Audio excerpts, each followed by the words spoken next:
aurait cru que la persécution aurait lieu en Occident? Une famille canadienne, un pasteur est arrêté par la police devant ses enfants, comme vous pouvez voir sur votre écran, pour avoir daigné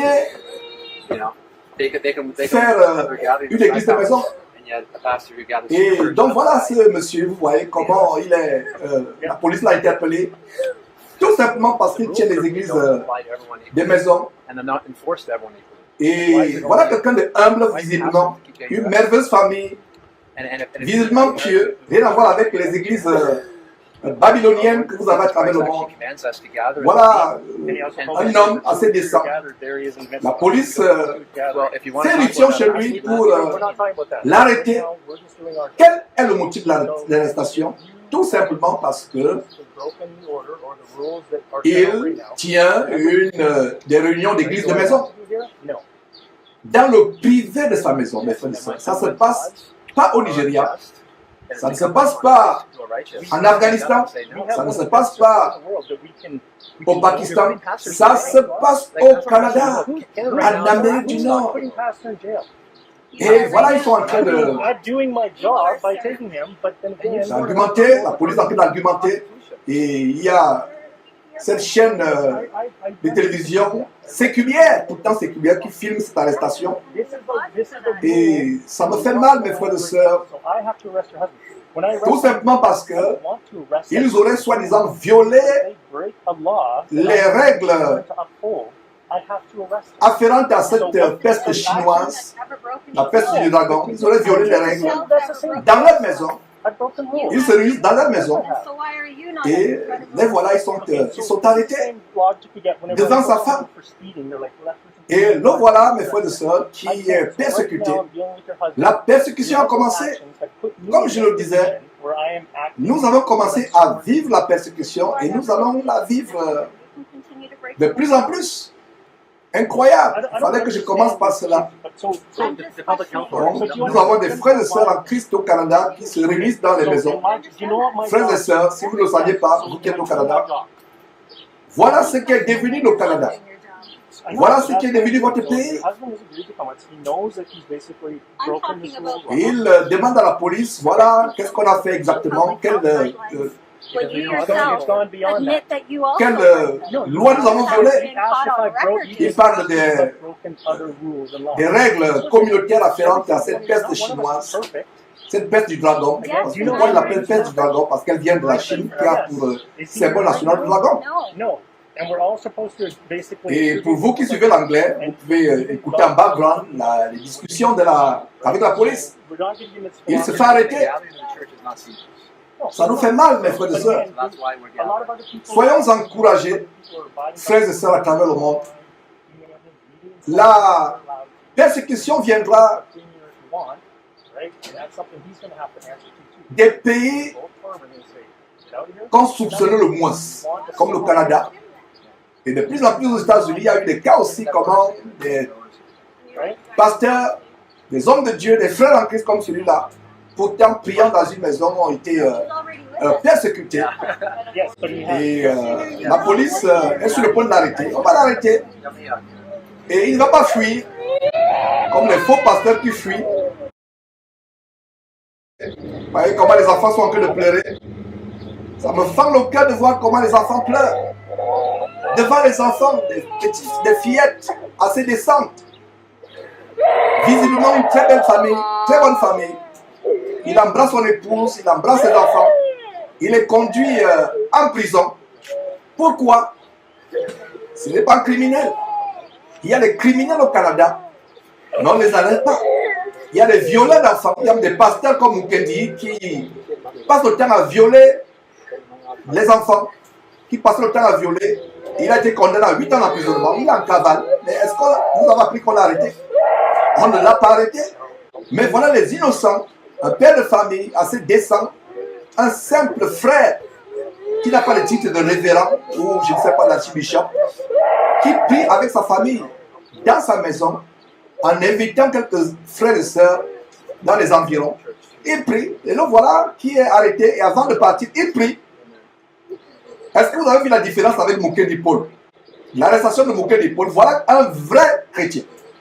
En même temps que je suis en train de commenter cela, cette arrestation, ça me fait penser à Mukendi qui a fui. Voilà un homme qui ne fuit pas. Quand la famille, la police a sonné à la porte, il aurait pu se cacher sur la toiture, ou dans le plafond, ou sortir par la porte arrière. En tant qu'un véritable disciple de Jésus-Christ, il préfère aller en prison. Il va en prison avec fierté. Mes frères, oh, c'est terrible. La persécution a commencé. Ce que vous êtes en train de voir, vous ne rêvez pas. Nous-mêmes qui sommes en Amérique du Nord, j'ai comme l'impression que c'était une blague. Ce n'est pas une blague, ce n'est pas un film. C'est réel. Donc voilà comment on est en train de fuir, comme un criminel, devant ces enfants qui sont traumatisés. Les criminels au Canada il y a les criminels, des faussaires, des bandits, des violeurs comme Mukendi, qui sont en cavale. Donc voilà un homme décent, la famille traumatisée. Et quand je vois cette famille, j'imagine une famille qui vraiment est pieuse. Mais voilà les choses que nous vivons. Et nous allons voir de plus en plus ces choses se multiplier. Se multiplier. Et la femme qui est restée, on l'a emportée, voilà la famille, la police essaie de... Les policiers essayent d'argumenter avec la famille. But they won't even discuss the validity of any of those orders. And when you say that there's an Voilà, opportunity la police ne discute même pas la validité de ces soi-disant lois ou ordonnances qui ont été violées, dit l'épouse, éplorée. That's not like a delayed access Et to frère, justice is not just at all. même si nous ne connaissons pas, vous ne connaissez pas qui est exactement cette femme en Christ, priez pour cette famille, And do you priez have pour a ces need to enfants. speak about those kinds of Nous ne les frustrations? connaissons pas, This is the mais one thing voilà les vrais frères et sœurs. Ils ont une église de maison. Ils ont compris d'ailleurs au début, ils disaient que nous avons, le Seigneur Jésus nous a recommandé de nous réunir de maison en maison. in Canada. Comment vous pouvez tirer quelqu'un dans le privé, dans l'intimité de sa maison? Il est libre de faire ce qu'il fait, il est libre de faire ce qu'il veut dans sa How much maison. harder can we push here? I don't know how far Will you've you gotten. arrest I me don't and know take who me you away start. from them too? I have C'est no reason terrible. to arrest you, right? So I'm gonna leave it at that. Et il demande à la police, vous allez aussi me prendre, me retirer les enfants aussi, m'emmener et laisser mes enfants seuls. Contact your lawyers. Ou alors emporter mes enfants. Tell them what happened. Et voilà donc une journaliste, enfin je vais dire une télévision séculière qui est en train de filmer. Follow through on what you can. C'est la télévision séculière en train de filmer. Qu'en est-il de nous chrétiens? Les gens qui disent non, ne dénoncez pas cela, ne montrez pas ces choses. Can you guys Mes show frères, me why Jason Kenney gets a free mon cœur pass est in brisé. arresting pastors across the Mettons province? ce couple en prière. On n'a Any pas besoin de comment, savoir any l'argent. emotion for this family Prions whatsoever? pour No, eux. you're just going to drive off just like that. Is this why you became a Et le police journaliste pose officer? la question, vous avez une émotion particulière avec cette famille, par rapport à cette famille que vous venez de traumatiser? Ils font tout simplement leur travail. Ils font leur travail. Les vrais criminels, c'est les autorités qui n'arrivent pas à mettre les vrais criminels en prison. Voilà donc un vrai homme de Dieu qui va en prison. Il n'a pas fui comme Mukendi Paul. Il n'a pas fui. Il aurait pu fuir, mais il n'a pas fui. Et voilà, il dit au revoir à ses enfants. Ça fend le cœur. Ça fend le cœur. Voilà, il est en prison. Ses enfants pleurent. Une merveilleuse famille. Que Dieu bénisse cette famille. Que Dieu bénisse cette famille. Ça me fend le cœur les cris de cet enfant. Que Dieu bénisse cette famille au nom de Jésus-Christ. Que Dieu bénisse cet homme. Voilà un courageux pasteur. Pas vos dimovores, les faux pasteurs de Mukendi et autres que vous. Voilà un vrai pasteur. Voilà un vrai pasteur, mes frères. Donc, c'était une joie de monter cela. Nous continuons à être au four au moulin, mes frères. Nous allons retourner à notre enseignement du jour. C'était tout simplement vraiment pour vous montrer des choses qui se passent. Alors, je disais donc que nous on va suivre notre enseignement et tout simplement à titre d'ordre, on peut voilà, continuer avec notre enseignement. Ça me fend le cœur, ces choses, mes frères. Voilà, c'est terrible, c'est terrible. C'est vraiment dur de suivre le Seigneur Mais nous avons la victoire au nom de notre Seigneur et Sauveur Jésus-Christ. Priez pour cet homme, ce merveilleux frère. Regardez un homme humble, sa merveilleuse famille avec laquelle Dieu l'a béni. Et ses enfants éplorés. Et je peux tout simplement donner cette parole. Et pendant que je donne cette parole, je ne sais pas si on peut revenir du côté de la régie à cette scène. Pendant que je donne cette parole, j'ai à cœur de donner une parole d'encouragement. Parce que c'est qu'au Canada, même s'ils sont bilingues au Canada,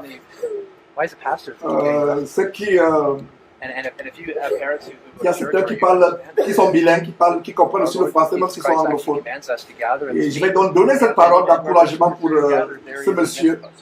Et vous qui suivez, c'est dans Matthieu chapitre 5, au commencement du grand sermon qu'on appelle généralement le sermon sur la montagne. Voici ce que dit le Seigneur Jésus-Christ. Heureux serez-vous lorsqu'on vous outragera, lorsqu'on vous persécutera et qu'on dira faussement de vous toutes sortes de mal à cause de moi. Heureux serez-vous. Donc, il y a des auditeurs, des internautes, des téléspectateurs qui sont sur le point de pleurer, donc même si on commence à pleurer. Voilà une parole de consolation. C'est vrai, émotionnellement, ça peut fendre le cœur. Mais que dit la parole de Dieu? Heureux serez-vous lorsqu'on vous outragera, lorsqu'on vous persécutera et qu'on dira faussement de vous toutes sortes de mal à cause de moi. Heureux, il n'est pas dit malheureux, il n'est pas dit fuyez, il n'est pas dit cachez-vous. Voilà un monsieur qui, le torse bombé, va se rend à la police, se rend aux autorités. Il n'a rien fait de mal. Mais pourtant, les faux pasteurs qui violent les enfants, ils fuient et ils disent qu'ils sont persécutés comme l'apôtre Paul. Comparez qui de Paul Mukendi ou de ce pasteur est vraiment près de l'apôtre Paul. Il se rend, il n'a rien fait. Il n'a rien fait. La police, il n'a rien fait. On explique, même la femme est surprise. Lui-même est surpris. On explique qu'ils ont violé les règles, les ordonnances afférentes à la peste chinoise, la peste du dragon. Ils n'ont rien fait. Et voilà, nous sommes dans la joie. Parce que être jugé digne d'être persécuté pour le Seigneur Jésus-Christ, c'est une gloire, c'est une joie. Donc voilà ce monsieur, il a dit quoi? Par rapport à ce monsieur qui est persécuté, il est dit quoi dans la Bible? Je relis ce verset. Heureux serez-vous. Il n'est pas dit malheureux. Il n'est pas dit malheureux. Il a dit heureux serez-vous lorsqu'on vous outragera. C'est un outrage en plein quartier. La police débarque chez vous, plusieurs voitures de police, plusieurs policiers, armés jusqu'aux dents, comme si vous étiez un taliban ou Ben Laden, je ne sais pas qui. Ils viennent vous arrêter. Un homme inoffensif comme cela, un homme pieux, un seul homme de Dieu qui vient le traumatiser comme cela. Donc heureux serez-vous lorsqu'on vous outragera, lorsqu'on vous persécutera. C'est un outrage et c'est une persécution. Et nous sommes au Canada, la persécution a commencé au Canada, comme aux États-Unis nous sommes. Et qu'on dira faussement de vous toutes sortes de mal à cause de moi. Réjouissez-vous. Il a dit quoi? Réjouissez-vous. Ne pleurez pas. Chers frères et sœurs, qu'est-ce qui me suivez actuellement? Ne pleurez pas. Réjouissons-nous pour ce monsieur. Chantons des cantiques pour ce monsieur. Glorifions Dieu pour ce monsieur. De quels hommes sont rares dans notre génération? Ils sont rares qui préfèrent aller en prison. Il ne fuit pas. Il ne fuit pas. Il préfère aller en prison devant sa famille. Il embrasse ses enfants. Il ne fuit pas. Il a l'assurance que Dieu est avec lui. Et voilà mes frères et sœurs, je peux vous garantir que de tels hommes avec leur famille sont sur la voie du ciel. Donc terminons avec ce verset. Verset... Nous sommes au verset 11. Matthieu chapitre, j'espère que je vous ai donné le bon verset. C'est Matthieu chapitre 5, verset 11. Heureux serez-vous lorsqu'on vous outragera, lorsqu'on vous persécutera, qu'on dira faussement de vous toutes sortes de mal à cause de moi. Quel mal il a fait? C'est un outrage. Alors le verset 12 continue en disant, et c'est le Seigneur Jésus qui parle à ses disciples. Réjouissez-vous et soyez dans l'allégresse. Voilà, soyez dans l'allégresse. Parce que votre récompense sera grande dans les cieux. Car c'est ainsi qu'on a persécuté les prophètes qui ont été avant vous. Est-ce que vous avez vu la femme pleurer? Elle n'a pas pleuré. Est-ce que vous avez vu ce monsieur pleurer? Non. La femme est sereine. Ce sont les enfants, parce que c'est normal, ils sont tout petits, qui se mettent à pleurer. Leur papa est emporté par la police. Les enfants sont en train de vivre certainement ce qu'ils pensaient être, ce qu'ils voyaient peut-être dans la télévision. Et ça arrive à leur père, un homme pieux, qui n'a rien fait de mal. Le seul mal, c'est se réunir à sa maison, prier avec les frères et sœurs.